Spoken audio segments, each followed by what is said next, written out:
하는데 어디 출동시키는가? 연대 출동 안 합니다. 이게 뭐 좀 불편한 장난이 있는 것 같아. 전두환, 노태우 두 전직 대통령에게 각각 무기징역과 징역 17년을 최종 확정했습니다. 이로써 강압적 군부 권위주의와 또 그 어두웠던 시대는 역사의 한 페이지로 넘어가게 됐습니다. 교도 생활이라는 게 여러분들은 교도소 가지 마시오. 그러고만 내가 얘기하고 싶습니다.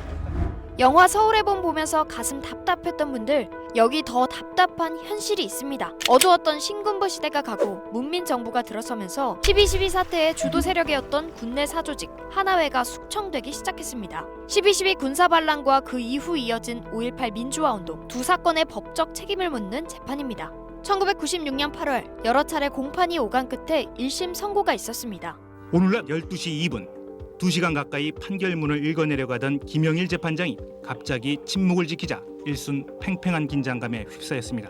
이어 김영일 재판장은 전두환 피고인에게 사형과 추징금 2,259억 5천만 원, 노태우 피고인에게는 징역 22년 6월과 추징금 2,838억 9,600만 원을 선고했습니다.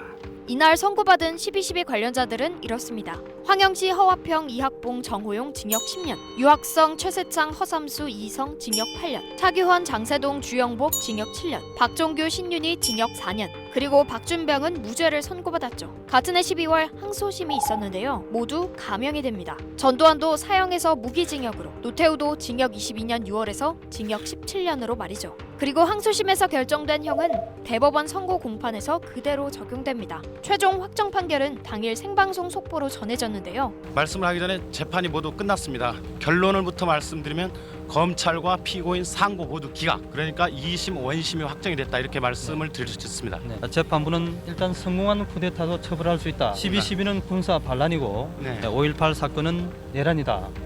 이런 걸 모두 인정을 했습니다.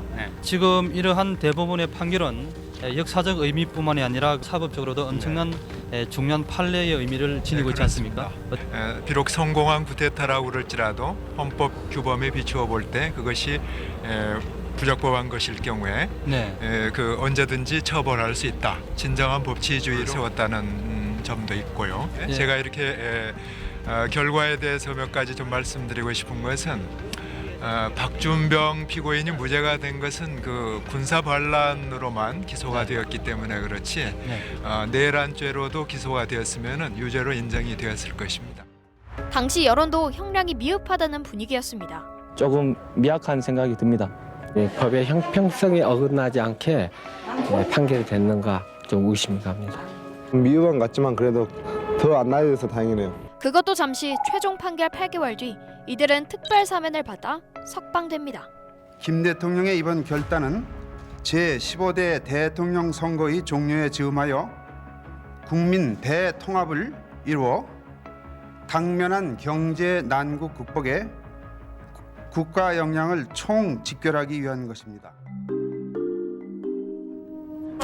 교도 생활이라는 게 여러분들은 교도소 가지 마시오. 그러고만 내가 얘기하고 싶습니다. 국민 여러분들의 깊은 그리고 따뜻한 사랑, 감정에 대해서 깊이 감사합니다. 진심으로 고맙게 생각하고 있습니다. 대단히 감사합니다. 특별한 계획을 세운 것도 없고 앞으로 이제 지나가면서 생각을 해보죠.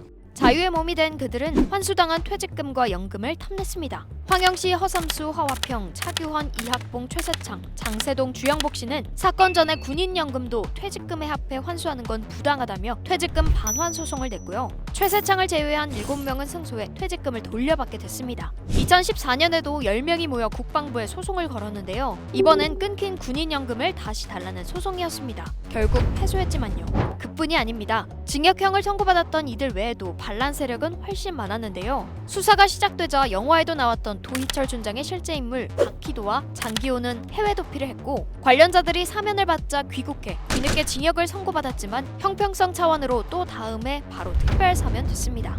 영화 속에서 핵심 지휘관을 격리하는 역할을 했던 원경대령의 실제 인물 조홍도 1995년 12.12 군사 반란 수사가 시작되자 해외로 달아났습니다. 하지만 20년 넘게 계속 군인연금을 받아온 것으로 드러나 논란이 되기도 했는데 2018년 결국 캐나다에서 사망한 것으로 알려졌습니다. 이처럼 12.12 주동 세력 대부분은 사망했습니다. 그리고 생존해 있는 사람들의 발언과 재산 논란은 아직도 끊임없이 이어지고 있죠. 40년째 이어지고 있는 분노. 국민 여러분들에게 오랫동안 너무 심려를 끼쳐드려서 정말 죄송스럽게 생각합니다. 진정한 사과와 반성은 받을 수 없는 현실이 되고 말았습니다. 이 영상을 제작한 전예진입니다. 지금 구독 버튼을 누르면 매일 새로운 크랩 영상을 놓치지 않고 볼 수 있어요. 좋아요 버튼도 잊지 마세요.